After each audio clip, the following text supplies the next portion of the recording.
tardes. Nuevamente muchas gracias a la Cámara Argentina de Comercio, a la Cámara de Emprendimientos Comerciales de Mar del Plata y a la Bolsa por la invitación. Realmente es un gusto estar acá, realmente es imponente el lugar. Nunca pensé que iba a estar en un museo hablando, así que quizás como momia alguna vez, pero no más que eso. Bueno, un poco la idea, más que cómo viene la economía del ajuste, yo diría es cómo sigue la economía del ajuste. Entonces lo que vamos a tratar de mirar es qué es lo que está pasando con las principales tendencias económicas, qué es lo que está haciendo el gobierno en materia de políticas, de medidas que está tomando, qué fue lo que pasó durante los últimos 90 días y qué es lo que podemos esperar, en especial para lo que resta del año y quizás para algunas tendencias con respecto al año que viene. En ese sentido voy a hacer, vamos a tratar de mirar un poco la tendencia del año que viene, pero después me quiero tomar 5 minutos sobre el final para poder mirar un poco, tratar de ver un poco más allá y tratar de mirar los próximos 5 o 6 años en la economía argentina. Esto parece ciencia ficción, pero no voy a hablar de números, sino básicamente de tendencias, y me parecen los temas en los cuales uno debería poner un poco el foco. Lo primero importante para ver es cómo llegamos a la situación que estamos ahora. Yo quisiera hacer un breve repaso nada más para tratar de entender un poco en el contexto que estamos. Manuel había antes mostrado ese cuadro de declinación del producto en los últimos años desde el punto de vista del PIB per cápita, pero es bueno desglosar lo que pasó en los últimos 11, 12 años. Uno mira la foto claramente del 2001-2002 con respecto a la foto 2013-2014, es claramente una foto mucho mejor, digamos. Todos los indicadores comparados con ese momento, el peor momento de la crisis, algunos se están dando muy bien, otros realmente no lo están dando tan bien. Pero es claro que ese periodo no fue un periodo unívoco, sino que hubo diferentes etapas o diferentes ciclos. Yo diría que la mejor etapa, inclusive coincide con una filmina que presentó Manolo antes, en donde estaba la gente era más optimista en la primera etapa, entre el 2003 y el 2008, es claramente la mejor etapa de lo que fueron los últimos años, donde todos los indicadores de actividad, el empleo industrial, el nivel de actividad, todos crecían en forma genuina. Y uno podría mirar que la tasa de expansión era una tasa realmente muy fuerte, no solo había crecimiento, sino recuperación, inclusive por encima de lo que los economistas llamamos el crecimiento potencial de la economía argentina, o sea, todos los factores ocupados a pleno, cuánto es lo máximo que uno puede crecer. Bueno, la economía crecía por encima de esos factores. ¿Qué es lo que estaba atrás? Aparte de lo que fue lo traumático, la salida de la crisis, etcétera, uno de los principales baluartes que estaban atrás de esta fuertísima expansión estaban vinculados a lo que se llamaba, lo que decíamos, los superávit gemelos. ¿Se acuerdan? Superávit fiscal, tanto en el espacio nacional, provincial como municipal, y superávit en cuenta corriente. ¿Qué quiere decir esto? Entraban más dólares a la economía de los que la economía necesitaba para funcionar, para pagar todas las utilidades, etcétera, etcétera. Esta potencialidad, estos dos superávit tan fuertes, generaron esa tasa de expansión tan fuerte que vivimos en esa etapa. Después entramos en una etapa de transición, donde ya los stocks que teníamos excedentes, tanto lo que era la fuerte desocupación, la baja utilización de mano de obra y de capacidad instalada en la industria, el stock energético, etcétera, de alguna manera se empiezan a agotar, y esos superávit que teníamos gemelos mutan en déficit gemelos casi sobre la final de la etapa. Es claro que pasamos de tener superávit fiscal muy fuerte y superávit en cuenta corriente a tener déficit fiscal, después vamos a ver la magnitud, y a tener déficit en cuenta corriente. Y el problema que teníamos es muchos países tienen hoy déficit en cuenta corriente de dólares, entran menos dólares de los que necesita para el funcionamiento de la economía o para la demanda de atesoramiento, como es que pasa en Argentina, y muchos países también tienen déficit fiscal y los dos al mismo tiempo. Por ejemplo, Brasil ahora. Lo que pasa es que el problema de Argentina es que no tenía financiamiento genuino de esos déficits. Entonces, la forma en la cual el gobierno financió los déficits de alguna manera agravó y entramos a parte del ciclo que estamos ahora. Quizás el principal factor que generó la desestabilización de la macro y este pasaje de tener déficit superávit gemelos a tener déficit gemelos es la política energética o el sector energético. La pregunta es, ¿cómo el sector energético puede golpear y desequilibrar la macro?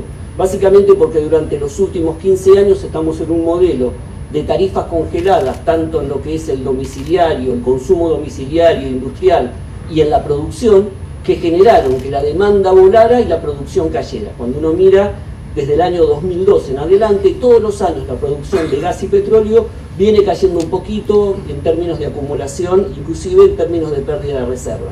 Y la demanda viene creciendo una tasa del 4% acumulada todos los años. en mitad de la segunda etapa, alrededor del 2008-2009, lo que era un superávit de balanza comercial y lo que era el autoabastecimiento energético pasó a ser déficit energético. Entonces, lo que antes un sector que aportaba dólares a la cuenta corriente por casi 6.000 millones de dólares, hoy resta, es negativo por casi 8.000 y todos los años crece el déficit energético y más dólares tenemos que poner para importar energía. Y encima compramos caro para vender barato, porque compramos a 11 dólares el millón de BTU, que es el valor de referencia del gas a nivel internacional, a Bolivia, o pagamos 18 dólares los barcos metaneros que vienen con gas y descargan en Bahía Blanca para transformarlo en gas comprimido al domicilio, los pagamos 18 dólares, pero lo vendemos a domicilio a 1,2 dólares. Esa diferencia la paga el superávit fiscal. Entonces pasamos de tener superávit en cuenta corriente y superávit fiscal a tener déficit en cuenta corriente y déficit fiscal. Como lo financiamos, y eso de alguna manera empezó a generar un retardo en la tasa de expansión y empezó a debilitar y a generar desequilibrios en la macro. Apareció la inflación, que a su vez agravó el problema de distorsión de precios relativos, y a su vez el gobierno utilizó también el dólar como un ancla inflacionario, vamos a ver después, que generó también un pequeño atraso. Y ese sistema de déficit no financiado genuinamente, ¿cómo se financiaron? La cuenta corriente la financiamos con reservas y el déficit fiscal lo financiamos con emisión. Y esa forma de financiar el déficit fiscal creciente con emisión propagó un poco más la inflación, que agravó la percepción de que el dólar era barato, la gente no quería tener pesos, quería refugiarse en el dólar, agravó la pérdida de reservas y llegamos al 2011, que en donde el gobierno empezó a generar cepo y algunas cuestiones más. Entonces, es claro que la película se ha venido de alguna manera deteriorando. Cuando uno mira, también es un tema que lo vamos a ver durante la presentación, cuando uno mira la dimensión de la crisis, esto no es ni el 2001 ni el año 89. Cuando miramos el déficit fiscal de Argentina son 3 puntos del PBI, 3,5 puntos.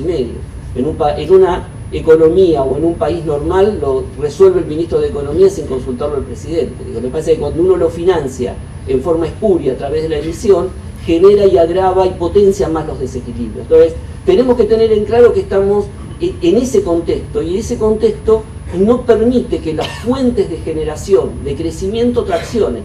En la primera etapa, las fuentes de generación, de expansión, eran el consumo privado y la inversión, expectativa de negocios, la recuperación de la inversión y el fuerte desplazamiento del consumo. A partir de la segunda etapa, ya el consumo se entró a debilitar y fue reemplazado por el consumo público, el incremento del gasto público, transferencias sociales, etcétera, para poder sostener el nivel de consumo. Pero ya en esta etapa, ni el consumo tracciona, porque el consumo privado se ve lesionado por la inversión, la capacidad fiscal se agotó, por lo tanto el gobierno no tiene esa potencia para poder poner gasto público para hacer una política anticíclica, recuperar el nivel de consumo, y la inversión de alguna manera está aquietada por la gran incertidumbre en materia de política económica. Entonces es claro que con los factores internos debilitados para empujar, solo estamos mirando el mundo, y el mundo es bueno, pero no empuja tanto como empujó en la primera etapa. Entonces estamos en un ciclo que va a estar signado por bajo crecimiento y todavía con temas de alta inflación. ¿En qué situación se encuentra o se encontraba la economía a finales o llegó a finales del 2013, el año pasado? A veces me olvido, pero bueno.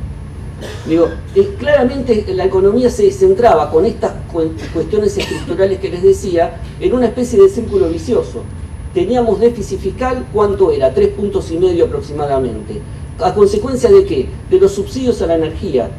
Tema, entre paréntesis, y para que empecemos a ponerlo en la cabeza, se acabó el modelo de energía subsidiada. No porque este gobierno lo pueda sostener, no lo puede sostener la economía. Entonces, es claro que ese déficit se explica por los subsidios a la energía y al transporte, que son 4 puntos del PBI. Para que se den una idea, toda la política social del gobierno, incluida la asignación universal por hijo, que debe ser la política social más importante de los últimos 30 años en la Argentina, de la democracia, son 70.000 millones de pesos al año. Los subsidios a la energía y al transporte son 90.000 millones de pesos al año. Es insostenible. Para que se den una idea de la magnitud, el costo total de toda la energía que consumimos en el año 2013, las familias, las industrias, los museos, solo el costo de esa energía, solo un 20% lo compensó la tarifa, el 80% fue subsidio estatal. El modelo no se sostiene en el mediano plazo. Entonces, ese fuerte déficit fiscal que lo generan los subsidios a la energía y al transporte se financia con emisión. El año pasado, el 90% de la emisión, que fue casi 110.000 millones de pesos, fue para financiar al sector público y básicamente para pagar los subsidios. Argentina termina siendo un país raro. Exporta soja para importar petróleo y emite dinero para pagar subsidios a la energía para mantenerla barata. Digo, eso genera fuertes desequilibrios desde el punto de vista de la macro, y esa liquidez excedente de alguna manera tiende a canalizarse. La gente tiene más plata de la que quiere y encima la plata está básicamente con inflación. En el 2011 el gobierno, más que trabajar sobre los temas de base, trabajó sobre los efectos y generó el corralito o el cepo cambiario. El cepo cambiario era la imposibilidad de aquellos que tenían excedentes en pesos de comprar dólares. La gente no compra dólares para ganar plata, compra dólares para no perder. Digamos, el aumento de la demanda de dólares para atesorar es para refugiarse de la inflación, porque tampoco el sistema de financiamiento en pesos da recién ahora da alguna respaldo contra básicamente la inflación. Ustedes piensen que el año pasado todas las señales que daba la economía era para ir contra el peso y a favor del dólar. Devaluación al 35%, devaluación del blue al 50%, inflación al 28%, tasa de interés al 15%. ¿Quién se iba a quedar en pesos? Entonces, ese excedente, el cepo cambiario en el fondo es un corralito en pesos. Lo que pasa es que el corralito quedó adentro con el zorro, que es la inflación. Entonces todo el mundo quería irse de los pesos. ¿Y a dónde se iba? Se iba a comprar bienes durables, compramos autos, que por el año pasado hubo una especie de burbuja por el tipo de cambio paralelo que hacía que los autos, el tipo de cambio paralelo eran los más baratos del mundo, compramos electrodomésticos, compramos bienes durables. Fuimos contra el tipo de cambio y eso aumentó la brecha, y fuimos por el dólar turista. Tratamos de salir afuera, gastar con tarjeta, comprábamos sacos en China, no importa si te quedan bien, total eran tan baratos que alguno te iba a quedar bien. Comprabas 10 y valía la mitad de lo que valía un saco acá en Argentina. Todo eso de alguna manera hizo que las reservas fueran profundizándose la brecha cambiaria y cayeran más las reservas. ¿Qué hizo el gobierno para frenar esta caída en las reservas y la brecha? Piensen que el año pasado, con cepo cambiario, se perdían 1.000 millones de dólares por mes de reserva. Aumentó la tasa devaluatoria, primero tímidamente, después de agosto más rápidamente, y después de octubre se dio cuenta que tenía que acelerar hasta la maxi devaluación. Y para sacar los pesos que quedaban acá dando vueltas, aumentó fuertemente la tasa de interés para que esos pesos excedentes no siguieran presionando básicamente sobre el dólar. Ahora, ¿cuál es el problema? Que hizo una maxi devaluación, cambiando bruscamente las reglas de juego como venía trayendo, sin una política antiinflacionaria. Y eso genera, la devaluación siempre genera inflación, o más tarde o más temprano. La devaluación se traslada al nivel de precio. Sin una política antiinflacionaria consistente, el déficit fiscal se vuelve a agravar y el círculo vuelve a empezar. Entonces, era claro que la economía tenía que salir de este círculo. Y yo acá me voy a meter un poquito en tu tema, Manolo, un poquito. Vos no entraste, pero yo un poquito voy a hacerlo. Yo creo que el gobierno, después de la elección, se dio cuenta que necesitaba hacer un cambio de política económica. Un cambio es un ajuste y estabilización macro, porque si no, no llegaba octubre del 2015 sin algún evento traumático en el medio. Entonces, creo que el gobierno empezó a poner un programa en forma desarticulada, un poco desestabilizado, de estabilización y ajuste para tratar de llevar la economía y tener el control de la coyuntura hasta octubre del 2015. Con esto que estoy diciendo, que todas las medidas que tome el gobierno, me parece, van a ser más, no en función de corregir los desequilibrios de base, sino en la medida justa y necesaria para poder transitar el ciclo hasta el 2015. Esto, ya que estuve en Mar del Plata lo puedo decir, es una especie de barco con un agujero abajo de la línea de flotación. No es un agujero del Titanic, no es una traza grande, es un agujero. El gobierno puede parar, arreglarlo en un astillero y después seguir navegando, o poner bombas de achique porque ya está llegando a puerto. Puso bombas de achique, pero todavía las bombas de achique funcionan desbalanceadas. Una tira agua para afuera y otra para adentro. Entonces vamos a ver cómo se está manejando eso. Hasta ahora, ¿qué medidas tomó el gobierno? Tomó todas las medidas acá. Aumentó la tasa devaluatoria, aumentó la tasa de interés y tomó toda una serie de medidas que vamos a ver ahora generó una calma. Hizo poco contra la inflación, básicamente perdió las anclas que tenía contra la inflación y solo tiene precios cuidados y todavía no dio ninguna señal acá. Entonces, ¿cuáles las dudas que vamos a ver ahora en toda la charla? Es que si no hay una baja en el déficit fiscal o se consigue financiamiento genuino y se mantiene el déficit, si se sigue financiando con emisión, esa plata excedente hay que sacarla para que no vaya contra el tipo de cambio. Por lo tanto, cuanto menos baje el déficit o menos baje el nivel de emisión, más alta va a tener que ser la tasa de interés. O sea, el trabajo sucio lo tiene que hacer la tasa de interés. Y cuanto más alta es la tasa de interés, más cae en el nivel de actividad. Entonces acá estamos en una paradoja. Cuanto menos ajuste el Estado el déficit, menos achique el déficit, más va a tener que achicar el nivel de actividad económica para que la economía pueda estabilizarse. Estos son los dilemas que vamos a discutir en los próximos 20 minutos. ¿Cuáles son las medidas que podemos esperar? Hasta ahora, toda la película, desde enero, desde si quieren noviembre, diciembre, hasta ahora, rotaron por este lado. Devaluación y tasa de interés más algunas medidas para cubrir. Pero lo que está faltando son las medidas fiscales. Y encima, las medidas que toma el gobierno en materia fiscal, desde el punto de vista de la incertidumbre, esto que decía Manolo antes, y la expectativa que juega tanto para los decisores de política económica, son totalmente contradictorias. Entonces, vamos a ver ahora en qué situación estamos en ese contexto. Esto fue cómo fue la dinámica de los que le contaba antes. El gobierno pasó de la inacción a los programas de ajuste, aumentando la devaluación. Si ustedes recuerdan, en el primer semestre la devaluación era algo así como... Estoy viendo la hora para acá. Era algo así como la diaria anualizada era del 14%, después de agosto la diaria anualizada fue del 30%, y después de octubre la diaria anualizada fue del 90%, hasta que se dieron cuenta que la mini devaluación diaria con tasas de interés planchadas era imposible de contener el drenaje de divisas. Hicieron la maxi devaluación, aumentaron la tasa de interés, y con eso se logró mantener y estabilizar las reservas. Y alguna señal el gobierno dio en materia fiscal, muy poca todavía. Subsidios, eliminar subsidios para gas y agua.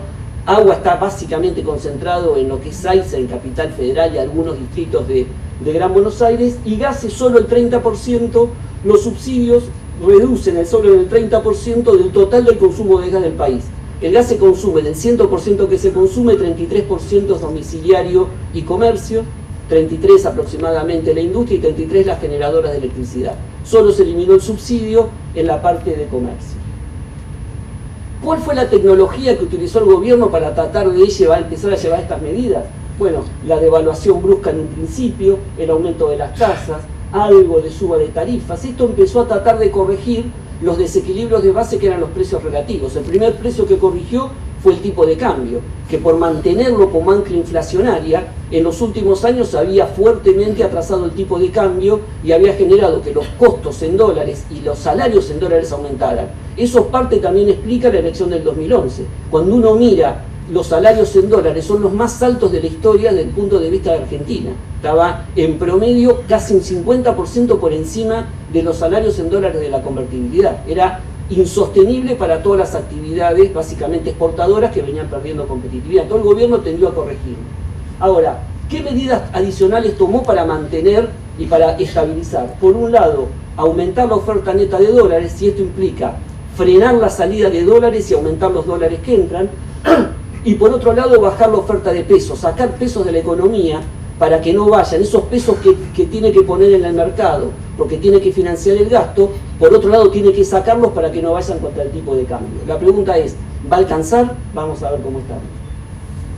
Tras el ajuste devino la calma cambiaria. Entonces, eso fue las medidas que tomó el gobierno. ¿Qué es lo que logró? Esta calma. Fíjense, el tipo de cambio viene estos días, estos 2 meses a 8, y el tipo de cambio paralelo cayó. ¿Por qué digo que esto es una tregua y el gobierno no ganó la guerra? Está en una tregua. El gobierno consiguió ese puente necesario de calma entre enero y abril. ¿Por qué abril? Porque entraban los dólares empieza la liquidación de la primera parte de la liquidación de la cosecha del complejo oleaginoso. Entonces necesitaba transitar esos meses con la mayor calma posible y tratando de no perder reservas para poder tener buenas expectativas y poder calzarse con la liquidación de la cosecha. ¿Por qué cayó el blue? Porque bueno, hay unas medidas que vamos a ver que tomó y que siguió cayendo. Ahora, ¿por qué es una tregua? Porque hay que mirar este también. Este es el que nosotros nos quedó en la cabeza, que se llama el tipo de cambio de cobertura o el de convertibilidad. La cuenta que todos hacemos. ¿Cuántos pesos hay en la economía? Todos no, por lo menos los agentes decisores de política económica. ¿Cuántos pesos hay en la economía y cuántos dólares hay en el Banco Central? Divido y me da el tipo de cambio de cobertura. Es claro que si la batalla se hubiese ganado, este tendría que estar cayendo también. Es una tregua porque ese no baja. En la medida que se acabe la tregua, y que la tregua puede durar hasta mitad de año, en el sentido de por lo menos esta calma, esto puede llegar a empezar a rebotar de nuevo. Entonces, ¿cuándo vamos a ver que el gobierno logra domar un poco más la coyuntura? Cuando también de alguna manera empieza a caer. Entonces, lo que tenemos es, conseguimos esta calma. Un tipo de cambio estabilizado en los últimos 2 meses, alrededor de 8, y ahora vamos a ver cuáles son los enemigos. Lo otro que se consiguió es frenar la salida de divisas. Fíjense que hasta el año pasado eran 1.000 por mes, millones de dólares se perdían. En enero se perdieron casi 3.000, era imposible sostener esto 2 meses más. Y se estabilizó. No crecieron más porque el gobierno está pagando cuentas del año pasado. ¿Qué cuentas? Energía. Quedaron casi 3.500 millones sin pagar, que tuvieron que pagarse ahora, no se pagaron el año pasado para que las reservas no cayeran tanto, pero las cuentas siempre llegan. Entonces, eso generó que no se pudieran recuperar más, pero por lo menos hubo una fuerte estabilización de las reservas. Voy acelerando. Y a su vez se tomaron todo un paquete de medidas que generaron esta calma. Algunas medidas son de una vez. Acuérdense que estamos en la parte de dólares. ¿Qué se hizo? Que los bancos tuvieran un límite de tenencias de dólares en sus activos, no más del 30%. Por otro lado, se derrotaron, digamos, se trató de conseguir que los exportadores adelantaran exportación de divisas. Esto tampoco fue gratis. Los exportadores adelantaron 2.000 millones de dólares y vendieron parte del stock que tenían a cambio de que el gobierno les pagara la devolución de IVA que les debía por 1.200 millones de pesos. El gobierno está largo en pesos pero corto en dólares, ¿no? Entonces esa fue una transacción que de alguna manera necesitaba hacer. Por otro lado, se sentó arriba de las importaciones y esto afecta al nivel de actividad.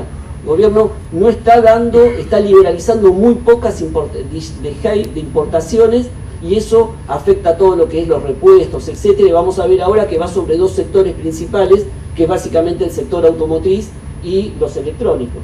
Y por otro lado subió el dólar turista, que ya era una alevosía que lo mantenga tan bajo, y con eso cayó casi 50% la demanda de turismo. Esto va seguramente a beneficiar al turismo regional, porque los que no se pueden ir afuera y siguen estando en pesos, de alguna manera van a buscar el turismo local. Pero con todo esto trató de maximizar la oferta de dólares y frenar la demanda. En la demanda, claro, fue sobre los sectores que son más deficitarios en dólares. Autos, que es la tormenta perfecta, lo que pasó este año, y electrónicos, que les puso limitaciones cuantitativas, la devaluación, etcétera, etcétera. Todo para tratar de conseguir un poco más de dólares para gastar. Este es un tema no menor para aquellos que son industriales. Cuanto más el gobierno tarde en estabilizar o menos consiga dólares por afuera del balance comercial, todas las restricciones y el manejo de comercio exterior va a seguir estando presente. Entonces, digo, hay que pensar que esto no es que porque crezcan un poco las reservas el gobierno va a liberalizar importaciones, en especial todas aquellas que tienen que ir para bienes de capital o insumos intermedios. Digo, vamos a ir seguramente o vamos a seguir con fuerte administración. Por otro lado, aumentó fuertemente la tasa de interés. Y fíjense, estoy hablando de 2 temas que afectan los costos empresarios: aumento fuerte del tipo de cambio y aumento de la tasa de interés. Es difícil pensar que en un contexto donde el gobierno no baje el nivel de déficit, pueda bajar mucho más la tasa de interés. Y acá vamos a ver algunas contradicciones. El gobierno ahora está hablando de bajar tasa porque está viendo con preocupación que el nivel de actividad se está frenando mucho. Entonces, la tasa aumentó casi un 28% y esto de alguna manera limpió la oferta de pesos. El gobierno absorbió casi 42.000 millones de pesos que había en el mercado, pero lo que absorbió fue la liquidez que tenía el sector privado, y esto afecta básicamente el nivel de actividad.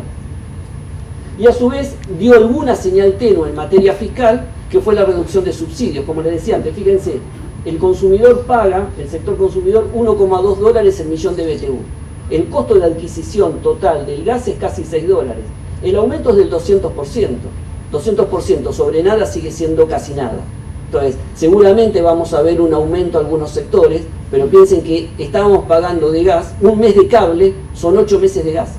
Es un precio totalmente distorsionado. Entonces, claro que el gobierno empezó. Ahora, la reducción que genera de déficit fiscal, esta reducción de subsidios, es medio punto del PBI, cuando el déficit está en 3,5 puntos, casi 4 del PBI. O sea, empezó pero tibiamente, pero por lo menos va en la dirección correcta. Entonces, ¿qué es lo que tenemos hasta acá?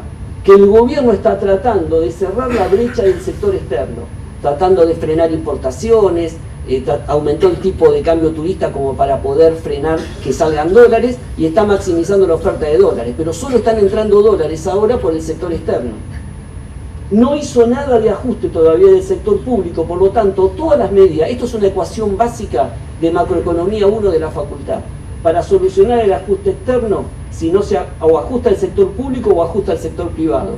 Si no hay un trabajo sobre una baja del déficit fiscal, o se consigue emisión genuina, o se baja el déficit, si no hay un ajuste acá, casi todo el ajuste va a caer en el sector privado. ¿Esto qué quiere decir? Caída del nivel de actividad. Entonces, acá son los límites, porque ahí lo que se está afectando son las cuestiones distributivas, y lo que está afectando es el clima social. Entonces, claro que vamos, una economía este año seguramente ya con caída del nivel de actividad.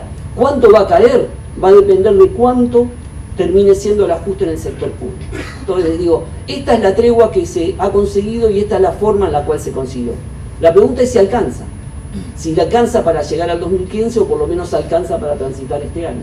Entonces, ¿cuáles son las dudas que uno empieza a surgir? Lo primero es, ¿el gobierno está dispuesto a seguir aumentando mucho más, a reducir mucho más fuerte los subsidios? Da la sensación de que lo va a hacer en la medida justa y necesaria como para poder equilibrar el corto plazo, pero no mucho más allá. Con lo cual, también es claro que este es un proceso que se inicia, pero que no se cierra este año ni el que viene. Los próximos 3 o 4 años van a ser procesos de ajuste del marco tarifario, porque la dimensión del ajuste que hay que hacer hace que sea políticamente inviable hacerlo de una vez. Entonces, nosotros vamos a tener que acostumbrarnos a cambiar nuestra racionalidad en la utilización y el consumo que hacemos de la energía, y la tarifa va a tener que ir aumentando seguramente en el tiempo. La pregunta es, si no baja subsidios, va a haber más emisión, porque el gobierno va a tener que seguir financiando el déficit. Y esta mayor emisión, de alguna manera, le va a poner un piso a la inflación. ¿Cuál es la inflación que está buscando el gobierno? ¿30%? Todos pensábamos que el gobierno quería un piso más bajo, pero se le fue también, el gobierno no ha definido todavía cuáles van a ser las anclas inflacionarias. Y este es un tema no menor, porque hasta ahora el gobierno, la única ancla contra la inflación que tenía era el tipo de cambio.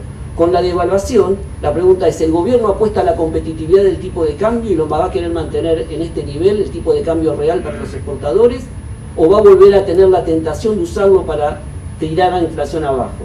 Y si no usa el ancla del tipo de cambio, ¿qué va a usar? Ya los salarios no pudo, están todos al 30%, por lo tanto le queda la emisión nada más. Y si la emisión la necesita para financiar el gasto, solo le queda la tasa de interés. Y la tasa de interés es brutal. Un heterodoxo necio es un ortodoxo primitivo. Entonces, cuanto menos hagan en el tema fiscal, más brutal tiene que ser el ajuste, entre comillas, monetario. Entonces, básicamente, ¿cómo va a mantenerse la liquidación de soja? En esta primera etapa, de enero a junio, va a haber una liquidación de casi 10.000 millones de dólares. Ahora después, el productor está viendo que el tipo de cambio se mantiene o que aumenta. ¿Va a liquidar lo que resta o va a estar esperando que el tipo de cambio tenga una salida para arriba? Y aunque un poco bajó el PSR a las tasas, la pregunta es, ¿puede seguir bajando tasas porque se está dando cuenta que la actividad se frena? El problema es que la política monetaria está dominada por la política fiscal. Si el gasto no baja, va a tener que emitir más. Y si no quiere que esa emisión que sobra se vaya de nuevo contra el dólar, la tiene que sacar de la plaza. Entonces tiene que emitir por un lado para financiar el gasto y tiene que sacarla por el otro para que no se vaya contra el tipo de cambio. Y eso le pone un límite a la baja de la tasa de interés. Que si la baja más sin bajar la emisión, genera ruido y genera más que estabilidad, genera un poco de inestabilidad. Hago un breve repaso con estas cuestiones para poder verlas. Esto es lo que uno está esperando de baja de lo que van a ser los subsidios. Este año se estiman que van a ser casi 4.7 del PBI. Por lo menos debería estabilizarlo en 4. Fíjense la magnitud. 4 puntos del PBI en subsidios son 8 años de la asignación universal por hijo. Es una locura. Es claro que este modelo de tarifas subsidiadas es muy difícil de sostener por cualquier gobierno, por este y el que venga, es difícil sostenerlo en el tiempo porque la holgura fiscal se acabó. Entonces, creo que acá es clave, me parece, el avance sobre el tema de tarifas eléctricas. Fíjense la emisión, bueno, acá la línea no salió, acá tiene que haber una línea. Fíjense que la emisión sobre el PBI para financiar el sector público ya son 2,5 puntos del PBI. Son 110.000 millones de pesos que ya necesita el gobierno de base, por lo tanto es necesario que algo haga, porque esa emisión le pone un piso a la tasa inflacionaria. El otro tema es la tasa salarial, el ancla salarial. Es claro que los trabajadores este año están preocupados por el empleo y creo que hubo un trade-off, en especial en los gremios industriales, entre conservación de empleo y salario real cero o levemente negativo. Pero eso implica un acuerdo tácito, van a tratar todos de defender el empleo. Es un mercado líquido, se caen las horas extras, empieza a haber más suspensiones, se caen los contratos temporarios. Entonces hay un trade-off para que no haya un fuerte aumento del desempleo. Pero la pregunta es, si la inflación se dispara por arriba de 30, en septiembre o octubre no vamos a estar reclamando algún tipo de adicional como para poder compensar la mayor inflación, y eso va atado al proceso de emisión y eso va atado al tema del déficit fiscal. La otra cuestión es básicamente la inflación. En 3 meses la inflación se comió la mitad de la devaluación del mes de enero, todo este salto abrupto y esta inestabilidad que generó. Entonces claro que tiene que empezar a atenuarse, se empieza a desacelerar. Ahora el gobierno tiene que darle alguna señal más, y la señal es, aparte de precios cuidados, que puede ser digamos, una forma de contención de precios en ciertos productos alimenticios y puede generar en el sector de alimentos y en la canasta básica, pero en el resto, ¿cuál va a ser el ancla de inflación? ¿Va a ser el tipo de cambio? ¿Va a ser la emisión? Digo, estas son las dudas que todavía de alguna manera están dando vuelta. Por el otro lado, el tipo de cambio, lo que yo les decía, el gobierno va a apostar a mantener la competitividad del tipo de cambio o va a usarlo como ancla de inflación. Si lo usa como ancla de inflación a fin de año, el tipo de cambio multilateral o en relación con el dólar van a estar al mismo nivel que estuvieron antes de que devalúen. Por lo tanto, si quiere que sea mantener la competitividad del tipo de cambio en términos reales, tiene que empezar a partir de dentro de 20 y 30 días a empezar a dejarlo que corra acompañando la inflación. Y lo va a hacer como lo hacía antes, en mini devaluaciones diarias, o lo va a dejar correr de una vez. Y este es un tema no menor, porque implica la definición de con qué el gobierno va de alguna a retener. Si no lo hace, tiene que conseguir dólares de afuera. A lo mejor el gobierno está apostando a que dentro de 3-4 meses consiga un financiamiento externo fuerte que le permite sostener ese tipo de cambio planchado, porque tiene financiamiento en dólares que le sostiene las reservas. Pero digo, es una decisión de política económica que todavía el gobierno no comunicó. Y el gobierno está corto, digamos, está justo en dólares. Estas son todas las necesidades que va a tener hacia finales del año para, digamos, que tiene que pagar, que tendría que financiarlos con reservas. Y esto es lo que entraría de excedente de la cosecha de soja. Ahora, fíjense que está justo.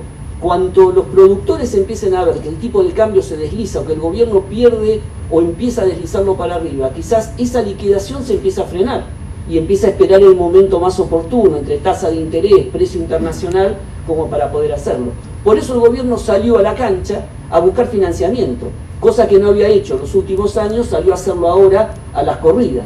¿Y para eso qué hizo? Cerró el acuerdo con Repsol para tratar de que ingresen dólares por el lado de las fuentes de inversiones para el sector energía, salió a buscar financiamiento a los organismos internacionales y por eso se está acercando al Fondo Monetario. La señal del gobierno de ir a la asamblea del fondo no fue a pedir plata al fondo, fue a dar una señal al mercado internacional de que el gobierno quiere acercarse a los mercados. Fue de alguna manera empezar a mostrarse y a empezar a dar señales de que quieren ir por el tema de cerrar. Nosotros teníamos 4 conflictos con el frente externo que nos impedían financiarnos. Los temas con los holdout, que el gobierno ya cambió la estrategia inclusive judicial y de alguna manera yo creo que alguna noticia buena va a haber hacia final del año. Los temas que teníamos pendiente en el CIADI, que es un comité arbitral del Banco Mundial, que teníamos sentencia en contra por la violación de contratos del año 2001, pagó 500 millones de dólares, se sentó a negociar con Repsol la expropiación y está negociando la deuda con el Club de París.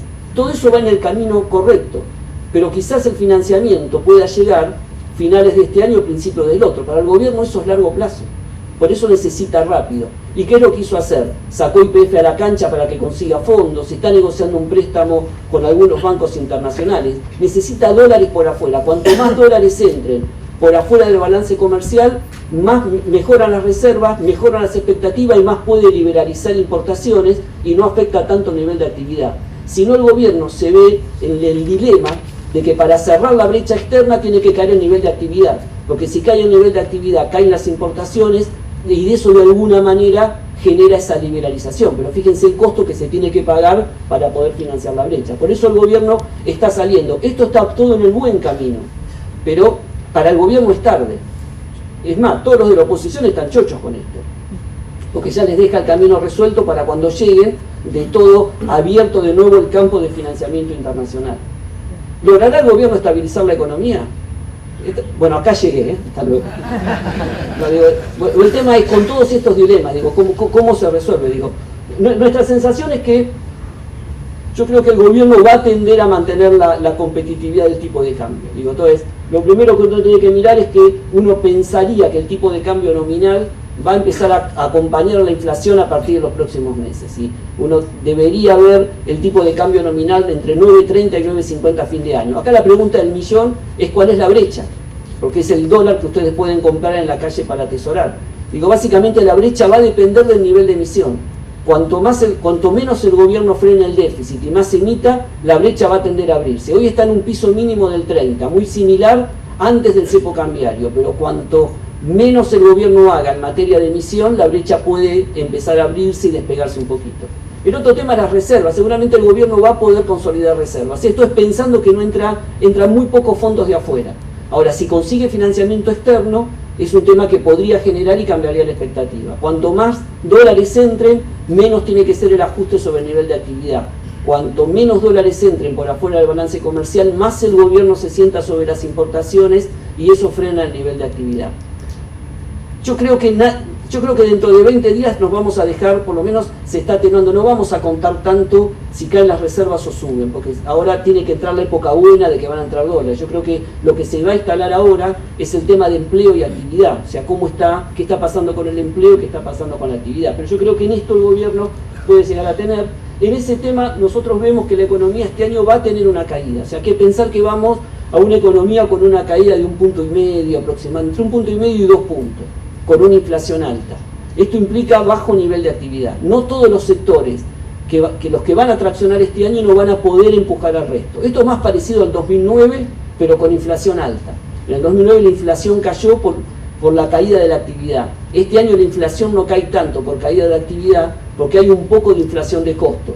Tasa de interés, devaluación, impacto de los salarios. Entonces tenemos una caída en el nivel de actividad. Bajo el supuesto de que el gobierno algo va a hacer en los próximos meses en materia de subsidios a la energía. Yo creo que después de que el gobierno firme estos acuerdos con las provincias para congelar una parte de la tarifa eléctrica, va a eliminar algo de subsidios cuando se dé cuenta que es incompatible seguir funcionando con este nivel de emisión.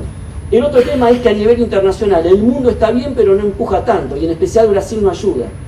Encima, si se deprimen después de junio que no ganan la Copa del Mundo, digo, la tasa de actividad va a caer, pero este año Brasil ni crece por arriba de 2, pero tampoco cae, por lo tanto no suma, pero tampoco resta tanto. Yo creo que no nos va a comprar más de lo que nos venía comprando, y eso de alguna manera nos impacta en especial sobre el sector automotriz y sobre algunos sectores metalmecánicos.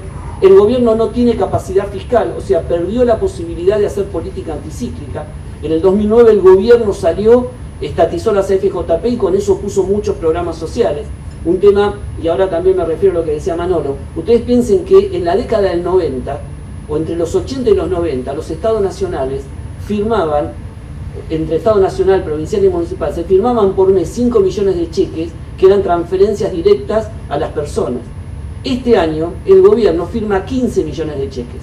O sea, hay por lo menos cada 3 argentinos, hay 2 que están recibiendo una transferencia del gobierno. Entonces digo, lo que tenemos que tener en cuenta esto es que eso también mantiene cierto nivel de consumo. Ahora, la capacidad de aumentar. El gobierno dentro de 30 días tiene que eliminar el impuesto a las ganancias, 5.000 millones de pesos menos que va a recaudar, por lo menos.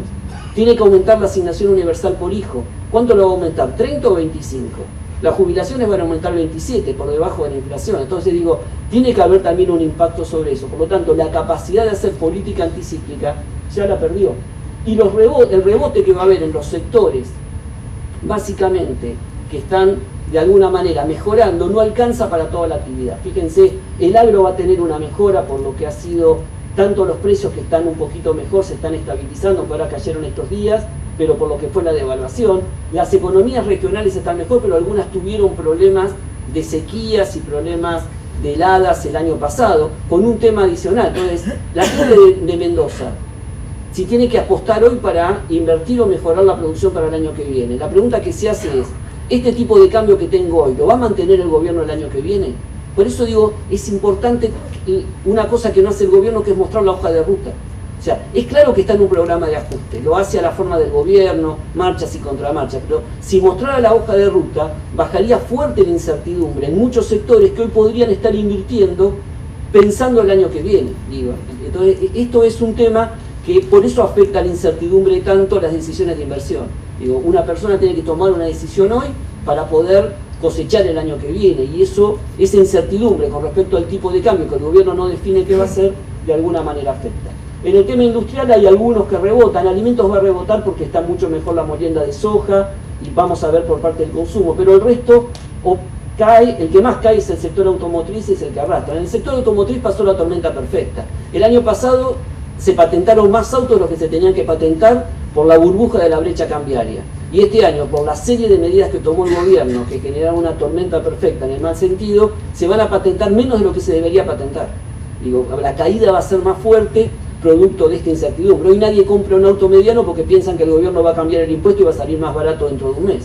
Entonces, como el gobierno no se define, nadie vende autos. Entonces es la profecía autocumplida, cada vez están menos.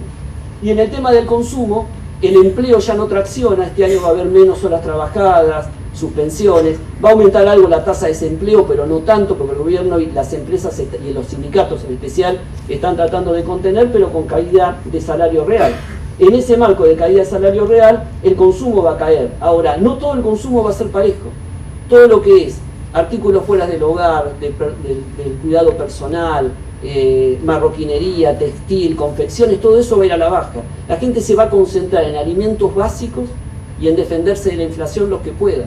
Entonces, en el medio, digo, algunos sectores, yo creo que el turismo interno va a estar mejor, porque lo que se fue el año pasado, el turismo internacional, parte se va a reciclar al turismo interno. Pero es claro que supermercados y segundas marcas este año van a estar un poco mejor que lo que estuvieron el año pasado. Y en especial a partir de este trimestre. Acuérdense que en este primer trimestre todos los trabajadores no sabían cuánto ganaban, porque se demoraron todas las negociaciones salariales. Entonces teníamos salarios del año pasado con precios de este año que estaban volando por las nubes por la devaluación. Entonces el consumo se contrajo mucho. Ahora la gente ya tiene cierta certeza de lo que está ganando y a partir de ahí puede hacer, pero el impacto de la tasa de interés también afecta al nivel de consumo. Así que me parece que hay que mirar eso. En shopping seguramente se va a mantener algo, básicamente por electrónico, por las promociones del mundial. Y esto es un poco la confianza del consumidor. Nunca había caído tanto en los últimos 12 años. Ya es cuando hay un poco de estabilidad, la confianza se recupera. La idea de, bueno, la economía no está tan mal. Digo, enero la devaluación quebró todas las expectativas y generó un fuerte clima de inestabilidad. Entonces, antes de, digo, ya para terminar, digo, este es el panorama que vemos. Yo creo que el gobierno logra estabilizar la economía, pero no más que eso. O sea, no le pidamos que hoy el gobierno tenga capacidad para poder mejorar de fondo los problemas estructurales que hay, que son fuertes pero no son tan graves. Pero es claro que el gobierno va a hacer todas las medidas necesarias para darle estabilidad y tratar de llegar a octubre del 2015. Va a ser el ajuste en la medida de lo necesario para hacer. Por lo tanto, va a haber un trade-off. Va a haber algo de caída del nivel de actividad, algo que va a bajar el nivel de déficit, pero no va a avanzar tanto. Yo creo que este año es el peor de los dos que vienen.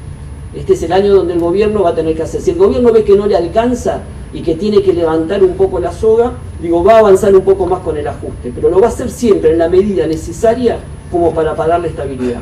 Ahora, uno podría decir, yo soy un poco más pesimista en el corto. Digo, insisto, para mí este es el peor año. El año que viene puede haber inclusive un leve rebote. En función de cómo sea el ajuste este año, puede rebotar un poco la economía el año que viene y podemos ir a una economía de crecimiento bajo, pero con alta inflación todavía. Ahora, si uno mira la economía argentina con ojos de empresario, si uno mira la economía argentina pensando en el ciclo que viene, es claro que la economía argentina, normalizando sus relaciones internacionales y consiguiendo financiamiento para estos desequilibrios de la cuenta corriente y el déficit fiscal, no nos debería ir mal, porque el mundo va a demandar los tres productos que la región hoy es principal proveedor, que básicamente es energía, básicamente es minería y alimento. Parece una contradicción, estamos sufriendo por la importación de energía, sin embargo tenemos un yacimiento que se descubrió de gas no convencional, que cuando lo podamos poner en valor, no solo va a generar autoabastecimiento, sino exportación. Entonces, cuando uno mira la economía argentina en materia alimenticia, la potencialidad que tiene, en materia minera y en materia energética, son tres sectores que básicamente son netamente exportadores, generadores de dólares, que hoy es la restricción para crecer. Argentina va a poder conseguir solidez macroeconómica. Segunda cuestión, los tres sectores generan fuertes encadenamientos industriales hacia abajo, porque son altos demandantes de bienes de capital, de tecnología, en especial la nueva tecnología para la producción de energía. Entonces, es claro que armonizando, digamos, equilibrando la economía, dando señales tranquilas en la macro, volviendo a recuperar el tema de negociaciones internacionales, cuando uno mira la economía que viene de los próximos 10 años, el mundo juega totalmente a favor, porque la sinergia que se produce es un círculo virtuoso entre la demanda del mundo asiático, que va a estar concentrada en estos tres sectores, y la capacidad potencial de nuestras economías para hacerlo.